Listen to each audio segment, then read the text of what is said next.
Yeah, draft day, Johnny Manziel. 5 years later, how am I the man still?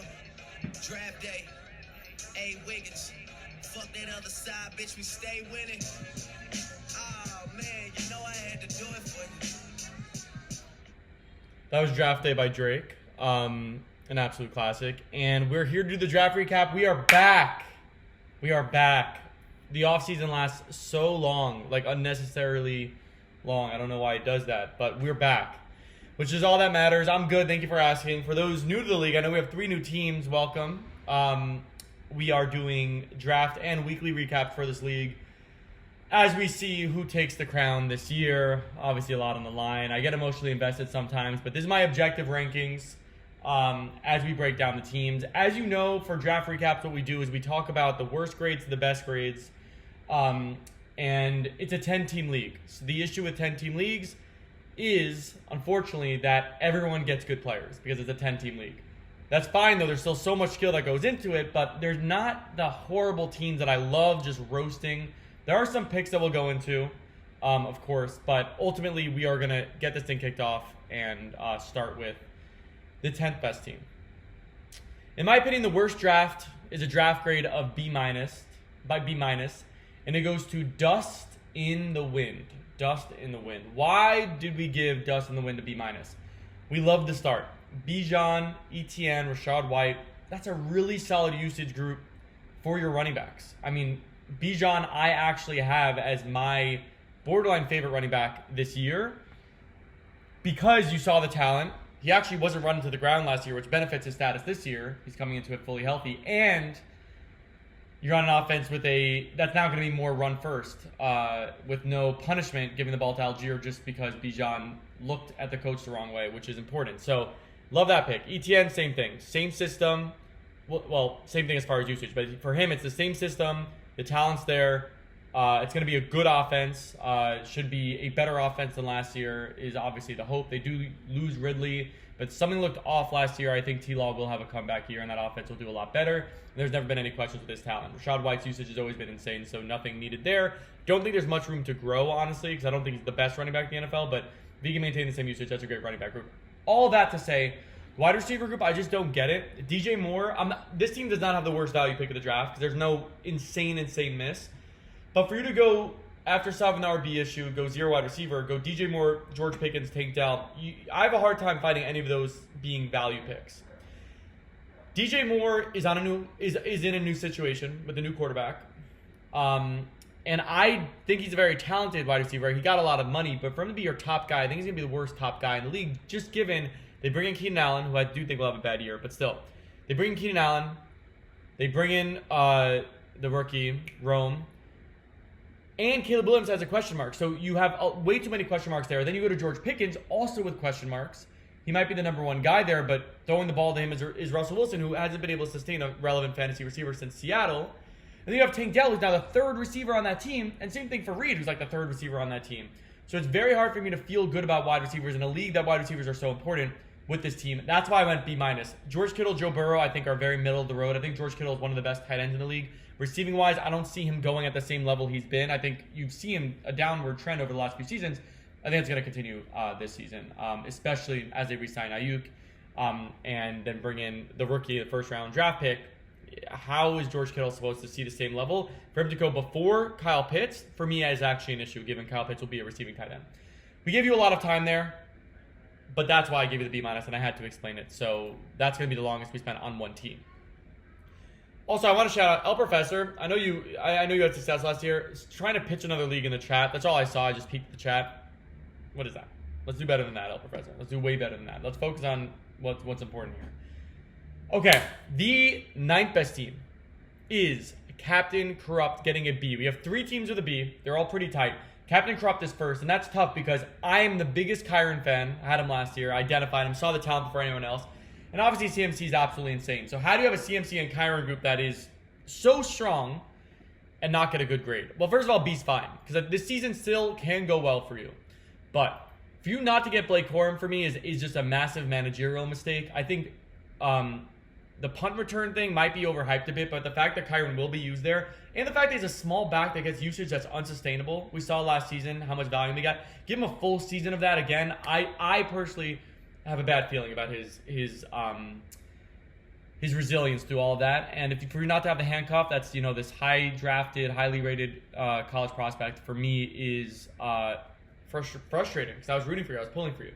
But then we look at the wide receiver group, and it's again a wide receiver group that is solid but doesn't dazzle. I think Jalen Waddle will have a very good season this year, but you get a second option in Waddle, second option in Devontae Smith, and then Mike Evans, who we say it every year, so we're the foolish ones, but I have a hard time seeing Mike Evans with Baker throwing the ball being a stud wide receiver in fantasy for a full season. The offense was solid last year. I think defenses had a year to see it. I already don't think it was much of an explosive offense, and I think we saw it near the ceiling. Obviously, these are all my takes, but that's just my takes. Then also Trey McBride. I prefer Kincaid, so I thought that was a bit of an overdraft. Christian Kirk, I think, could provide value. Kyler Murray could provide value, but you're riding then heavily with Arizona's offense, and that is not an offense I want to ride heavily with. The depth picks, nothing really stood out so much to me so maybe Khalil Shakir will work out, but I don't see him being a weekly starter. So with all that being said, that's why I put you at a lower tier B. Al Professor, coming off an amazing season, gets a B as well. For Al Professor, you have a great wide receiver group. CD and Marvin Harrison is good because CD is very safe. Marvin Harrison has a high ceiling. And then you have Michael Pittman, who's also both reliable and has a high ceiling. Really like Michael Pittman. And Cal really high ceiling, riskier. So you have a good balance there, but no matter what, you're going to have a great wide receiver group. There's no issue there. The running back group. Achane, everyone's talking about it. I don't even know in my opinion. I actually think it's a fine pick. I think it's a fine pick. But if you get Achane, how do you not pair him up with at the very least Mostert, because that gives you a guy that you could start every week, even with Achane. But more so, if Achane gets hurt, Mostert's going to be a stud because you want the running back in that offense. But how do you not pair him with other reliable groups? Brooks is my least favorite pick for you, and Gus Edwards is also not a great pick. Neither of these guys have a great ceiling, unfortunately. Sorry, I got a phone call. Sorry. Okay, so yeah, I don't know what to say. Mahomes and Laporta, great group. It's a good team, but the running backs are too important in fantasy, and I just need to see more from you in the regular season securing a running back group, because I'm telling you right now, Achane and Brooks, clip this if I'm wrong, even though Brooks' ceiling's actually through the roof, so there's a world I'm wrong. Achane and Brooks are not winning a title. They're not going to be the running backs on a title team. If you win it all, there's going to be a different running back group. I'm telling you that. It could be a different RB2, definitely different RB3. Gus Edwards is not starting on a fantasy team. That championship team, that's for sure. I like Jerome Ford, by the way, to start the season as you figure this thing out. So that's why I still gave it a B and didn't punish you for that. But by the time Chubb comes back, how are you going to... That's another thing, by the way. If you have Ford and not Chubb, I'm frustrated. Anyway, that's all I have to say about this team. That's why I gave him a B, but he's proved me wrong before. Let's see if he can do it again. Next up is Elect Rick. For Elect Rick, I don't know if there's an allusion to my name or if you're also Rick. Either way, you get Breece Hall, who's a Jet, so now you were just sucking up because I'm obviously a Jet fan. No, this is a good team. Every team's now going to be a good team, by the way. Every team really is a good team. The RB room is sick. I don't need to go over it. I actually have Joe Mixon. I'm high on him this year. James Cook's obviously super strong. Breece Hall is remarkable. That's fine. Drake London, I think, is going to have a good year with Kirk Cousins, but there are question marks there, and that, again, brings us to the rest of the group. Amari Cooper, everyone underrates him, so I'm hesitant to do it as well, but it just feels like he's going to have a down year. There's no rationale behind that. It just feels like it. Obviously, their wide receiver group is a little bit stronger than it was last year, and Njoku got more involved at the end of last year. A lot of the success that a lot of these pass catchers saw was with different quarterbacks, but we'll see how Deshaun does this year. Keenan Allen. I do not think Keenan Allen's going to be a guy you want to be starting every week. That's it. That's all I have to say about Keenan Allen. I think with age, whatever it might be, with all the targets there, with a new quarterback, he's the one that I'm the most nervous about starting weekly, between, for sure, him and DJ Moore. And then your depth picks are not doing it necessarily for me. Hollywood could be good later in the season. I actually got him as well. That's why I gave it a B. But obviously with any of these teams, there is potential, so we'll see how that goes. But we couldn't give you a B+ like we gave to the next team, Pain Train. For Pain Train, Tyreek Hill, Derrick Henry, how reliable can you get? But this full group, this is where it really gets to be full group of very solid players, this team I really like the balance of safe and risky players. Tyreek, Derrick Henry, Pacheco, extremely safe. Malik Neighbors and T. Higgins, more risky, but then as you go down this team, you see Zamir White, who's a very safe play given the volume he's going to get. You already had Tyreek Hill as a wide receiver, one, so I'm okay with that. If either Malik or T work out, that's going to work out great for you. And then D-Hop, I also think, is actually a great value pick later on in the draft as well. So I think it's a B-plus team, just given that the ceiling's really high because you took so much risk, but also the floor is not that low. It's hard for me to imagine Derrick Henry, Pacheco not being one of the better running back groups in the league, and for Tyreek and either Malik Neighbors and T. Higgins, one of them paying off, leading to being one of the stronger wide receiver groups in the league. So we're going to, or at least an average wide receiver group in the league. That's why we're going to give you a B+. Banditos also gets a B+, and he comes up next. Banditos with, I almost gave it the worst value pick, even though I love Amon-Ra. Fourth overall I thought was too high. I would have taken Bijan and Brees before Amon-Ra, personally. But I'm not giving it worst value pick because I'm giving Chris Olave the worst value pick of the draft. And now I know you're thinking, how do you like the team if you don't like his first two picks? I do love Amon-Ra. I think it's a safe pick. I think it enables you to take risks later on. Olave is just another safe receiver in that he gets volume, but his ceiling's not that high because the offense isn't that great. So that's where I start to have struggles because then you follow that up with your third receiver, Stephon Diggs, who's in a new offense and one of three guys that I also think will be a risky weekly play. So you invested so heavily in a wide receiver group that's still good, and that's why I give it a good grade. But if you invest that heavily, you take 3 of 4 of your first round picks or wide receivers, I struggle to see it being an A+ team, A minus team, unless you follow up with a great running back group, which you did not. Josh Jacobs could be good this year, although there are question marks, whatever. New offense, I'm going to give it to you. I think he's going to get the volume fine.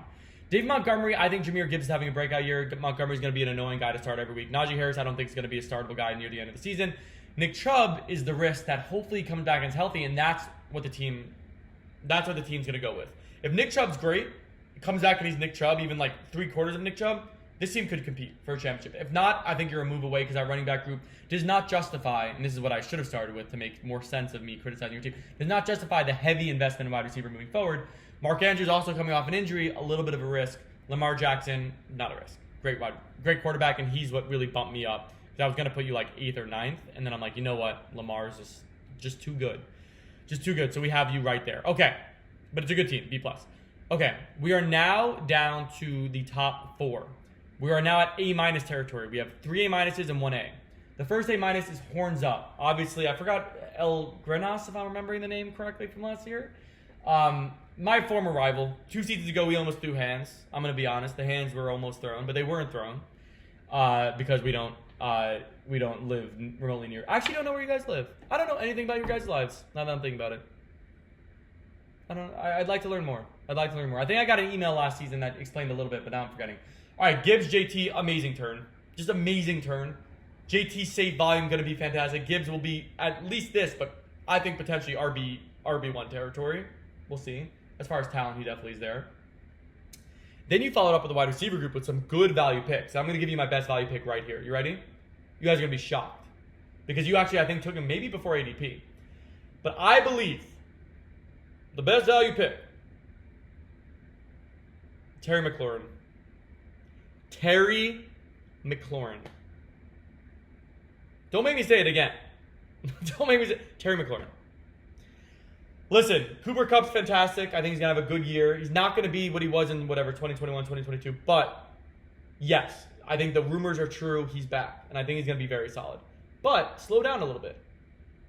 What about Nico Collins? You just said 3 wide receivers in Houston. Nico Collins will be the wide receiver 1 in Houston. And you can mark my words on that. I don't love it. I stayed away from this wide receiver group. And if I saw Nico Collins being a wide receiver 1, I'd be like, you got to blitz your team. But you have Cooper Kupp, Nico Collins, and then Terry McLaurin. And let me just say, yes, there's risk in that group. Terry McLaurin, he had 1,000 yards, by the way, with no quarterback. He now gets a good quarterback, so I think the risk is lower than what other people say. That's why I'm giving it best value. I think that he's better than Nico in fantasy this year. And you got him 20 picks later. But I think both are going to be good. And then you get other risk potential smash plays later on that I don't necessarily love on their own. Like Xavier Worthy, my money's against him being great in fantasy. Jackson Smith, yes, he's going to have a good year. My money's against him having a good every. Keon Coleman, he could have a great year with Josh Allen. My money's against. All 3 of those guys' ceilings are through the roof. They all have quarterbacks that have sustained great fantasy wide receiver play. and mainly with Worthy and Coleman, and there's a lack of competition for Worthy and Coleman. Jackson Smith, we'll see if Lockett does have the fall-off we're anticipating. There's so much boom potential in this group. The only frustrating part is going to be management. If you start the right guys this year, and you stick with the right guys throughout the season, you could be great. And that's why I give you an A-. But on its surface, if you just look at starters, are you even a top 5 wide receiver group? Absolutely not. It's the balance of the risk and the reward in this group that makes me give it to you. Also, by the way, Stroud, Jake Ferguson, my least favorite quarterback tight end group. So I praise you for running back wide receiver. Doesn't do it for me. They're going to be good. They're safe. But title worthy, we'll see. It's going to need to be running back wide receivers winning you the title. I said what I said. Top 3, let's go. Number 3, Chef Cesario, also getting an A-.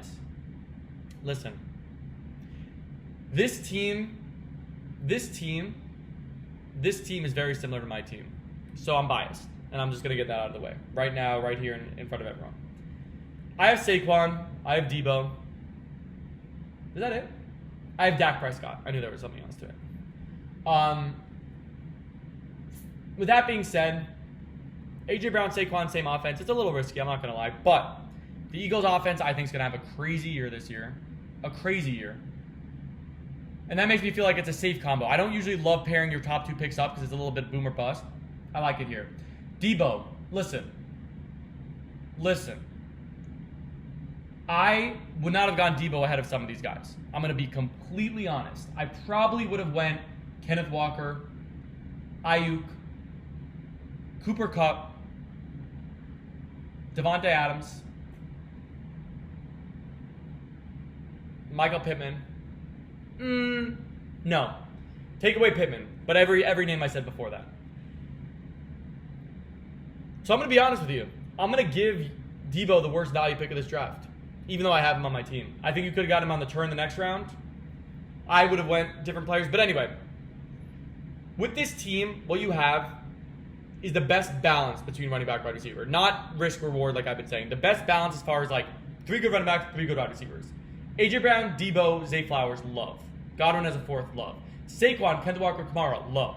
Great top down. Like, Kamara still has a high ceiling, but you get him as your 3rd. Like, that's fantastic. Any other league I've been talking about, Kamara's been 2nd running back on a team. For him to be your 3rd and not even be a guy that invested too heavily in running back, you didn't overdo it. I love it. Then, my favorite value tight end, Kyle Pitts, was taken by this team. Kyle Pitts is a talented tight end. Watch his routes. He got open. He's only going to be getting better. And with Kirk Cousins. Absolutely chef's kiss. I think that was a fantastic pick by you. Dak Prescott, I'm a little bit nervous myself. I didn't want him going to the draft, but I think he's a safe pick. And I think with the rest of your team being so solid, I really like that team. But Caleb Williams as a safety net, potential high ceiling guy later on is also fantastic. We're already at 20 minutes. Is very long. Number 2, A-, almost an A. We went with, I don't know what the rest of the team name is, but I don't want to open it because I might lose my page. Listen, man. Listen, my man. Just a solid team. Really just one of those teams that I looked at, I'm like, I don't think there's any misses on this draft, at least in the first 7 picks. Travis Kelce, listen, I'm not saying I'm in love with him, but he's a very good tight end still in fantasy, and you got him 5 picks after Laporta. I think that's good value, late in the 5th round. Josh Allen, securing a great quarterback, amazing. Did you get away with it? Let's see. Wide receivers 100%. Justin Jefferson, Puka, Devontae Adams, are you effing kidding me? That might be the best wide receiver group in the league. And I'm not even as high on Puka as other people are. I'll say that. Running backs, though, you waited so long, you're not going to get Aaron Jones, Stevenson. Not an amazing, but to wait until, to have the balls, to wait until round 6 for running back, and to still walk away with Aaron Jones, Stevenson. Stevenson, my draft taken 4th round, by the way. But I guess we're 12 teams, so 5th round for you guys. Great value at Stevenson. Aaron Jones, tell me why he's not going to be good this year. Someone tell me. I don't get the hate for Aaron Jones that I'm hearing. I think it's a solid group that's not going to carry your team, but you'll help you float as the rest of your team solid. But even better, B-Rob. Unbelievable value pick. My 3rd favorite value pick in the draft was B-Rob. How did he go so late? I have no idea. How does he go after Hollywood Brown, dude? He's a starting running back. Come on. Devin Singletary, starting running back. Come on. Jalen Warren, potential starting running back. Come on. And then you layer on your backup tight ends, Njoku. Dude should be a starting tight end. I think he's a top 10 tight end. Then Jets defense. This is literally my team. Also, by the way, I have Njoku, Jets. Anyway. Great draft. Great draft. I want to bump you up to an A, but I won't because I'm only giving 1 A and it's a crucifier. Crucifier. Ayuk fell too far. I think that much is clear. It must have been because of contract stuff. Your wide receiver group is actually Jamar Chase, Garrett Wilson, DK, Ayuk. I'm sure you didn't plan to get Ayuk, but if he falls to you, you get him. Maybe I would have went Kenneth Walker over DK Metcalf. That's the only critique. But your running back group, you paired up with Connor. No reason for over concern there. DeAndre Swift, ceiling is still there. Better offense. Amazing. Mostert, also very safe. It's another team that waited on running back and I believe got away with it. Blake Corum, great insurance potential ceiling if Kyron gets hurt or if he earns a role. Zeke, pretty safe guy that if you're desperate for a play. I like this team as you go deeper. I don't see any misses. Rashee Rice is a 5th wide receiver. Dude could be a top 10 wide receiver this year. I'm looking at Crucifier to make a move still. I think his wide receiver group's too good. I think other teams are going to need a wide receiver, and I think that he's going to end up making a move to boost his running back group. But to equip yourself with that many assets, Evan Ingram, by the way, very solid tight end, shouldn't have fallen that far. It's a great team. So I don't want to make any predictions because with a 10-team league, there's so many good teams and there's so many moves that will be made. So we'll keep an eye out before we make any predictions for who's going to win. But I think best draft goes to Crucifier. A lot of football to be played. Can't wait for the season. Cheers, everyone.